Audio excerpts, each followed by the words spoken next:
अनमोल वचन अखिल भारतीय संत मत सत्संग के संस्थापक और गृहस्थ में आनंद योग के जनक परम संत महात्मा परम पूज्य श्री यशपाल जी महाराज अर्थात परम पूज्य भाई साहब जी द्वारा प्रतिपादित इन अनमोल वचनों का पालन करना अति आवश्यक है। ये वचन हमारी गृहस्थ आध्यात्मिक साधना के लिए मूलभूत सिद्धांत हैं, जो इस प्रकार हैं। हम दुनिया की हर चीज की कीमत आंकते हैं, अपने मानव जीवन की कीमत भी जाने व परमात्मा की प्राप्ति हेतु साधना करें। मनुष्य योनि एक उपहार है, इसीलिए परमात्मा को धन्यवाद देते हुए आधा घंटा प्रातःकाल, आधा घंटा सायंकाल पूजा अवश्य करें।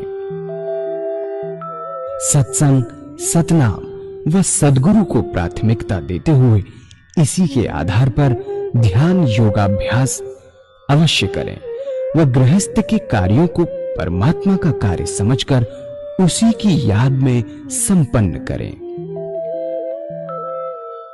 हर समय ये ध्यान रहे कि गुरु कृपा द्वारा परमात्मा की पवित्र सत्ता का हमारी आत्मा में वास है, अतः मन में निरंतर अपने इष्ट देव का जाप करें। मान सम्मान की इच्छा न करें व अपमान से दुखी न हो।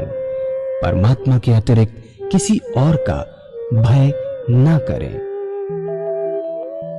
दूसरों की बुराई न करें, न सुने, सत्य व मधुर बोलें, अश्लील शब्द मुंह से ना निकालें, सभी से नम्रतापूर्ण व सुंदर व्यवहार करें। धर्म पत्नी के अतिरिक्त अपने से बड़ी से माता जैसा, बराबर की से बहन जैसा व छोटी से पुत्री जैसा व्यवहार करें। सांसारिक जीवन यापन की आवश्यकताएं अंतहीन है, इसलिए अधिक से अधिक समय सत्संग में व धन परोपकार में खर्च करें। याद रखें, न स्त्री माया है, न धन दौलत, न ही परिवार। माया वह है जो हृदय को परमात्मा से दूर हटा दे। अतः निरंतर सत्संग और सद्गुरु की शरण में रहने का प्रयास करें। भोजन अपने इष्ट को अर्पण कर प्रसाद रूप में परमात्मा की याद में करें। रात्रि में सोने से पहले अच्छे बुरे कार्यों का आत्मनिरीक्षण कर उसका समुचित पश्चाताप करते हुए ध्यान करें व प्रभु की गहरी याद में ही विश्राम करें। परमात्मा तू ही है, तेरी इच्छा पूर्ण हो।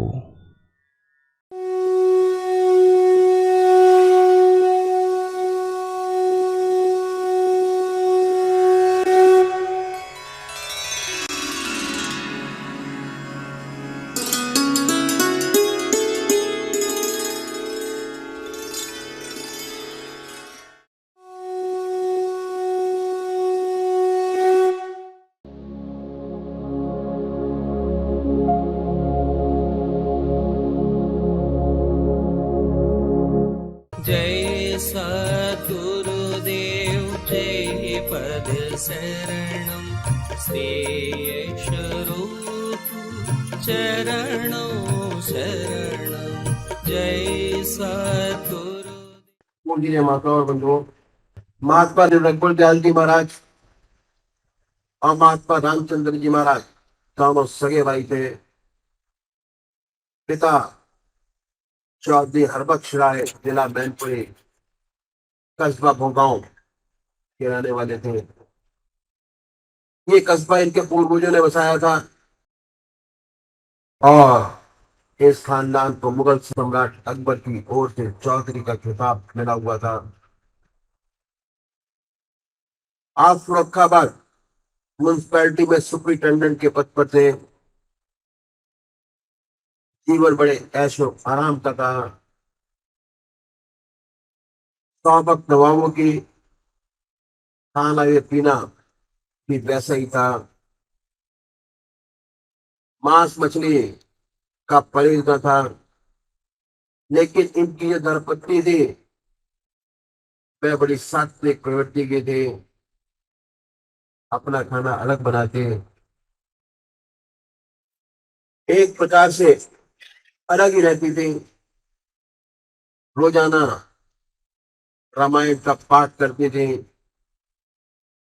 संत महात्मा यदि कभी आ जाए उनके दर्शन करने जाते। दान करना उनके जीवन का अंग बन गया था। जो मांगने आता उसे खाली हाथ न जाने देते। लेकिन सबसे बड़ा दुख उन्हें ये था कि उनके कोई संतान न थी। बड़ी दुखी रहती। एक बार ऐसा हुआ कि एक मुसलमान फकीर उनके दरवाजे पर आया और अल्लाह नारे का, अल्लाह अकबर का नारा लगाया। उनकी ये नौकरानी थी, वे बाहर आई और उसने दरियाफ्त किया कि बाबा क्या आज्ञा है। उस फकीर ने कहा मैं मछली खाऊंगा। उनके घर पर मछली का सवाल ही पैदा नहीं होता था। कहा बाबा यहाँ मछली कहाँ है, मछली नहीं है। उसने कहा नहीं है। इस पर आपकी माता जी वहां गई जहाँ चौधरी साहब का भोजन बनता था और बावर्ची से दरियाफ्त किया तो मालूम हुआ कि चौधरी साहब कल ही मछलियां का शिकार करके लाए हैं।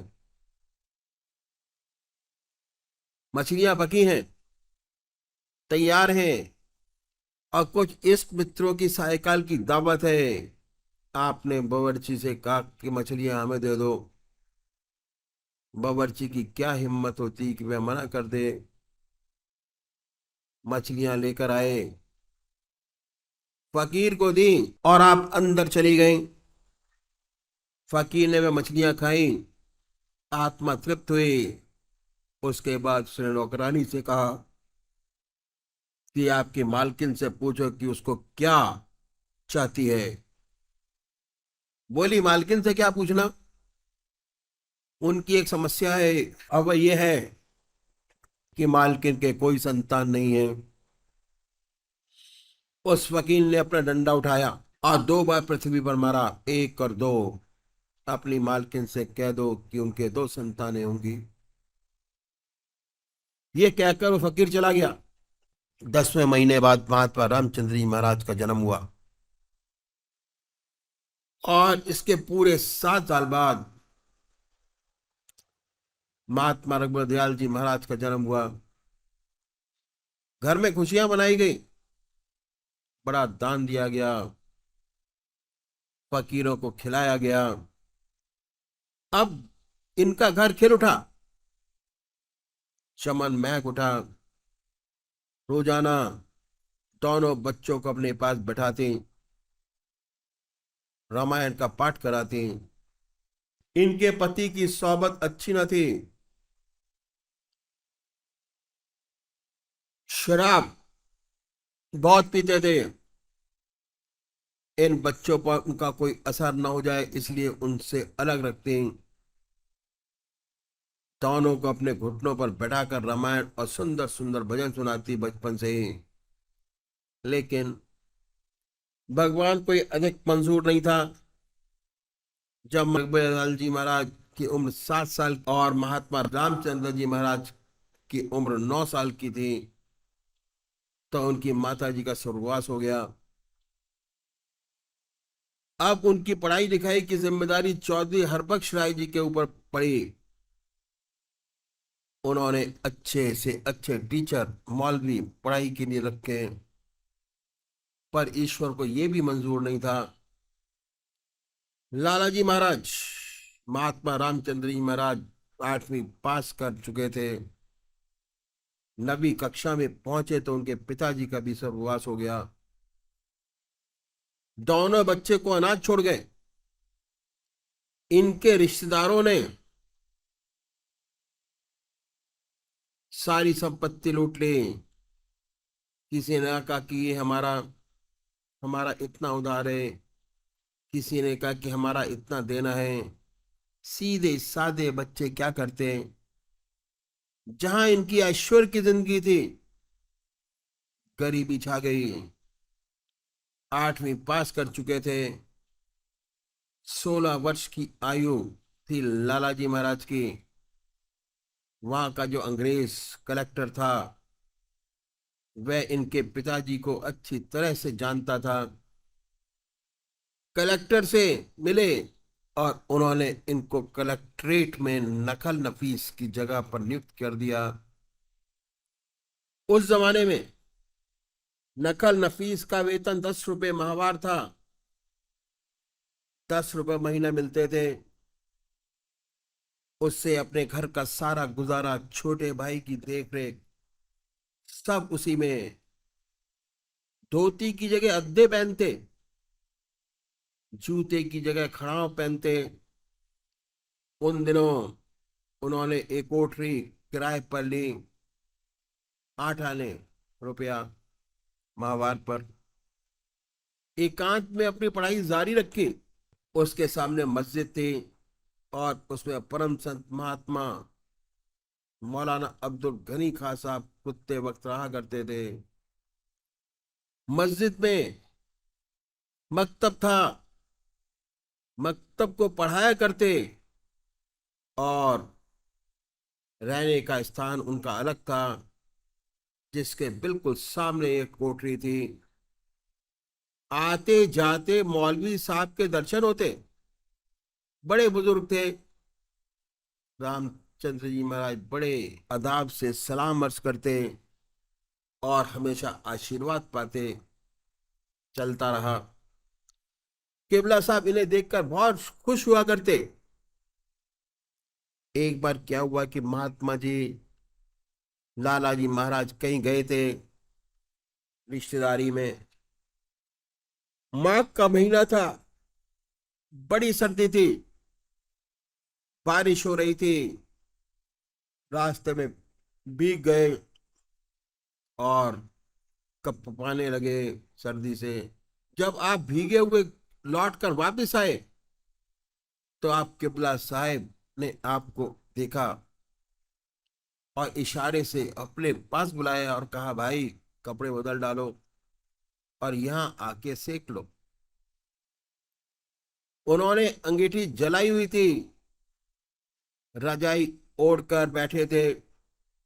रामचंद्र जी महाराज ने कपड़े बदले, आकर वहां बैठ गए। आपने अपनी रजाई महात्मा रामचंद्र जी महाराज के ऊपर डाल दी। कहा, बेटा गरमा लो। लाला जी महाराज ने लिखा है कि उनका मेरे ऊपर रजाई का डालना था कि मेरी दुनिया ही बदल गई। मेरा संसार बदल गया। मुझे दुनिया घूमती नजर आई, आने लगी। दुनिया की सच्चाई मेरे आंखों के सामने घूमने लगी। उसके बाद कहा बहुत प्यार से कि बेटा घर जाओ और सो जाओ। कल जब आओ तो हमारी एक डोल बाल्टी लेते आना। हमारी जो रस्सी है वह भी टूट गई है और डोल भी खराब हो गया है। आप वहां से बाजार गए, दुकानदार से प्रार्थना की, हमें एक डोल और रस्सी चाहिए। वह आप दे दें, पैसा हम पहली तारीख को दे देंगे। अभी हमारे पास पैसा नहीं है। दुकानदार बोला, कोई बात नहीं है, आप पैसा पहली को दे दीजिएगा। डोल और रस्सी आपने ली, घर में रखा और सो गए। रात को उन्होंने बड़ा एक सुंदर स्वप्न देखा। एक बहुत बड़ी हस्ती है जिसके चारों तरफ प्रकाश ही प्रकाश है, रोशनी रोशनी है। एक तख्त पर विराजमान देखी। मौलाना फजल अहमद खान साहब आपको उनके सामने पेश कर रहे हैं। वे बहुत खुश थे। सुबह होते ही अपने डोल और रस्सी ली डोल में पानी भरा, ले आए। अब मौलाना साहब के यहाँ जाकर रख दिया। आप बहुत खुश हुए। उनको सपना सुनाया तो कहने लगे कि सपना नहीं है, असलियत है। तू जन्म से ही सिद्ध है और मुकम्मिल है, दुनिया को सच्ची रोशनी दे। इसके बाद उनका जाना मौलाना आना जाना मौलाना साहब के पास शुरू हो गया। एक बार मौलाना साहब की चर्चा आने पर आपको स्वामी ब्रह्मानंद जी ने बताया कि आप इस बात का ख्याल न करें, ये मुसलमान हैं, ये बहुत ऊंचे संत हैं, महात्मा हैं, फकीर हैं और सांप्रदायिकता से बहुत ऊपर हैं। एक ही रिश्ता जानते हैं, आत्मा परमात्मा का, रूह और अल्लाह का, दूसरा रिश्ता नहीं जानते। आप लग लिपट कर ये विद्या उनसे ले लें। आप बहुत भाग्यशाली हैं कि जो आपको उनकी सोबत प्राप्त हुई। इसके बाद इनका विश्वास अटल हो गया और उन्होंने किबला साहिब के चरणों को कसकर पकड़ा और इतना अदब अदाब से लगे कि हम तो उन अदब अदाब को निभाने की बात सोच भी नहीं सकते। कहते हैं कि जिंदगी में जब भी किबला साहिब के सामने गए, जब भी किबला साहिब के सामने गए, दो जानू होकर बैठे और एक भी सेकंड के लिए भी हृदय परमात्मा की याद से खाली नहीं छोड़ा, परमात्मा की याद में डूबे रहते और कभी अपने पीर साहब को पीठ नहीं दिखाई। इतना अदब निभाया। इसकी तारीफ किबला साहब भी करते थे कि इस अजीज ने कभी कोई मौका शिकायत का नहीं दिया। लाला जी महाराज के छोटे भाई थे महात्मा रघुवर दयाल जी महाराज। जब लाला जी महाराज का बैत हुआ तो चच्चा जी महाराज महात्मा रघुवर दयाल जी महाराज को पता चला कि बड़े भाई की दीक्षा हुई है। वो अनशन पे बैठ गए तो उन्होंने अनशन आराम कर दिया, खाना पीना छोड़ दिया और भाभी से बहुत नाराज हुए। कहने लगे कि आप दोनों ने पूजा कैसे ले ली, हमें नहीं दिलवाई, आप तो बैत हो गए, हमारा बैत क्यों नहीं हुआ। अब हम भोजन तब तक नहीं करेंगे जब तक हमारा बैत नहीं हो जाएगा।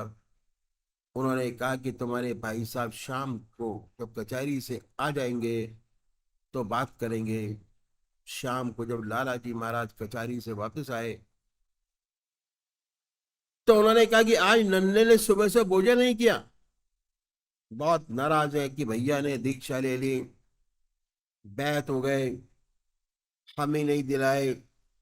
लाला जी महाराज बोले कि भाई ये तो किबला साहब के ऊपर है कि देना दे, वे मालिक हैं। खैर ऐसी बात है तो मैं अर्ज कर दूंगा। गए बड़े अदब से दबे हुए शब्दों से कहा कि हजूर ये नन्हे बड़ा जिद्दी है, सुबह से जिद पकड़े हुए कि कुछ खाया नहीं, बैत होने की जिद कर रहा है।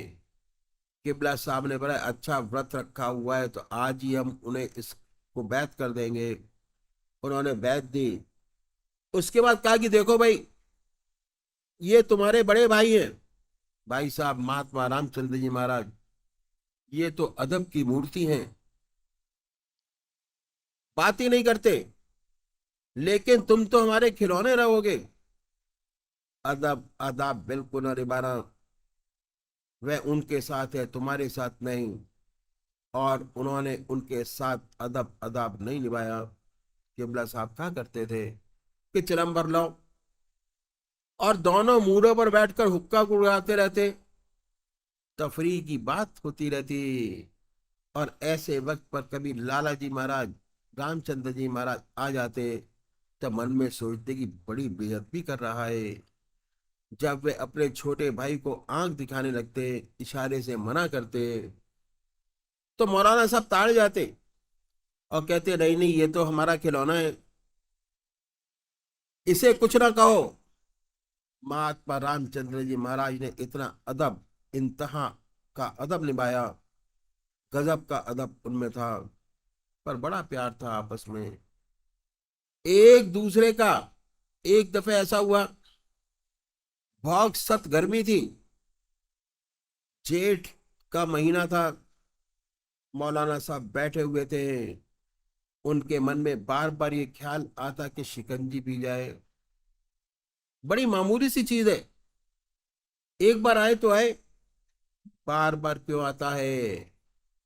उन्होंने कहा कि नहीं पिएंगे, शैतान है, परेशान कर रहा है, नहीं पिएंगे। इधर लाला जी महाराज जब घर से चले तो रास्ते में बर्फ नजर आई और नींबू। सोचा आज बड़ी गर्मी है, हजूर वाला को शिकंजी पिलाई जाए तो क्या बात है। तैयार करके शिकंजी ले गए और जब पहुंचे तो सामने रख दी। उन्होंने देखा, बड़े प्यार से बोले, अरे भाई अल्लाह तुम्हारी उम्र में बरकत करे, हम तो सुबह से नफ्स से लड़ रहे थे कि शिकंजी नहीं पिएंगे, लेकिन अब तुम ले आए हो तो जरूर पिएंगे। ऐसे आत्मा एक दूसरे के करीब आ गई थी। वही काम होता था जो किबला साहब को पसंद था।